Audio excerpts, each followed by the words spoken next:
Hello everyone, welcome back to our channel Aarti Jindal की पाठशाला में आप सभी का स्वागत है।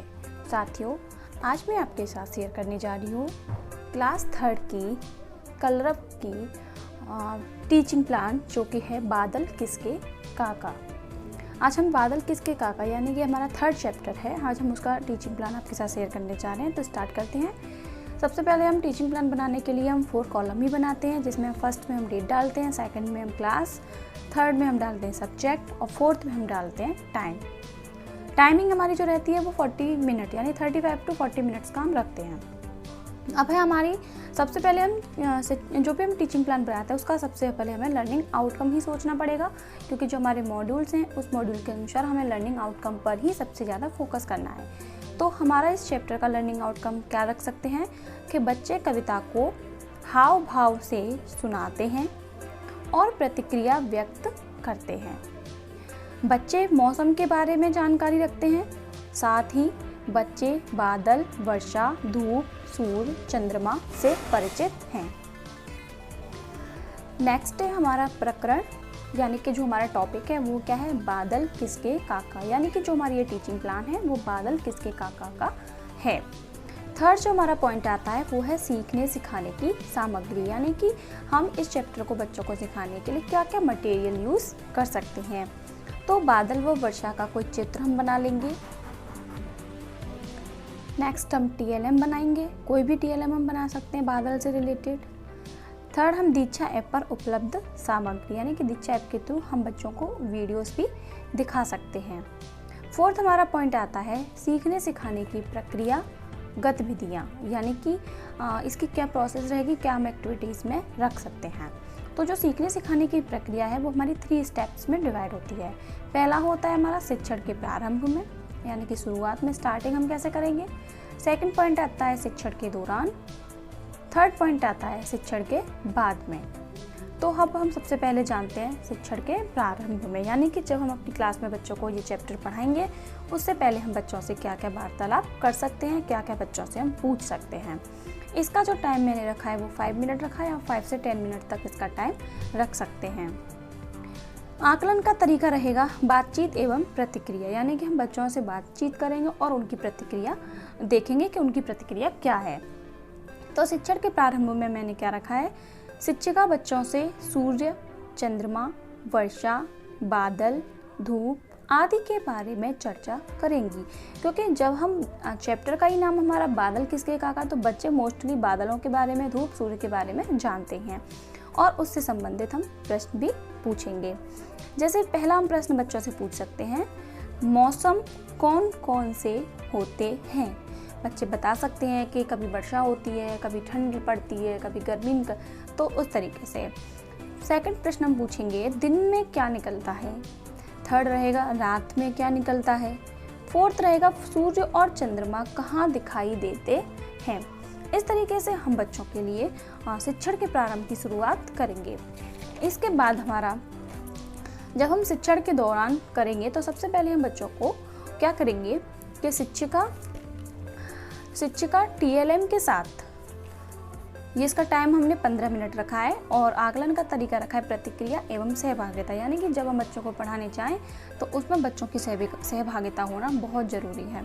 तो शिक्षिका TLM के साथ कविता को हाव भाव व लय के साथ पढ़कर सुनाती हैं और बच्चों को भी उसका अनुकरण करने को कहती हैं, कठिन शब्दों का अर्थ समझाती हैं। इस तरीके से हम बच्चों के लिए बादल का कोई क्राफ्ट या TLM बना सकते हैं, किसी भी वेस्ट कार्टून के ऊपर, या जो हमारे वेस्ट मोटे गत्ता जो भी ले लो उसके ऊपर हम बना के इस तरीके से बच्चों उसको एक टैंक क्लास में हम दीवार पे टांग लेंगे और उसमें से हम बच्चों को इस तरीके से पोएम बच्चों को सिखा सकते हैं कि अभी अभी थी ये बच्चों की पोएम है, तो इसको हम बच्चों को लय के साथ और एक्टिविटी करके बच्चों को सिखा सकते हैं। इसके बाद हमारी बात आती है शिक्षण के बाद में।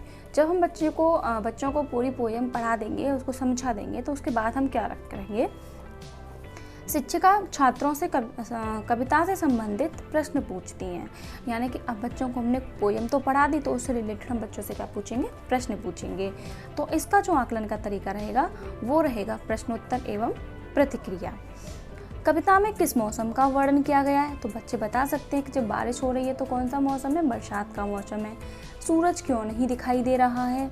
बादल कब गरजता है? बरसात के मौसम में तुम क्या करते हो? बादल काले क्यों हो जाते हैं? बरसात से बचने के लिए हम क्या उपयोग करते हैं? इस तरीके से कराने के बाद हम बच्चों को एक एक्टिविटी भी करवा सकते हैं कि बच्चों को अलग अलग 2 समूह में बिठाकर सोचकर बोलने को कहेंगे। ये हमारी एक एक्टिविटी रहेगी जो कि हमने 5 मिनट की प्रतिक्रिया रखी है इसके लिए। जैसे समूह फर्स्ट को हम बोल देंगे बरसात के ऊपर आपको बताना है। तो बच्चे बरसात में क्या क्या करते हैं, उनके माइंड में क्या क्या सेटअप होता है बच्चों को बरसात के लिए, कि वो बच्चे अपनी बातें व्यक्त कर सकते हैं। समूह 2 को हम देंगे गर्मी के बारे में बताने के लिए, एंड थर्ड जो हमारा ग्रुप होगा उसको हम बोलेंगे सर्दी के बारे में बताने के लिए। इस तरीके से हम कुछ ये डायग्राम्स भी अपनी टीचिंग प्लान में बच्चों को दिखाने के लिए बना भी सकते हैं।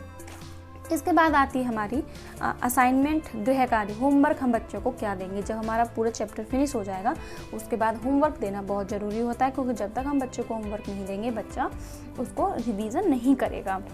होमवर्क में हम देंगे कि कविता को घर से याद करने को कहेंगे। सबसे पहले कि बच्चों की जो पोयम है हम बच्चों से उसी पोयम को लर्न करने के लिए बोलेंगे कि आपको ये पोयम लर्न करनी है।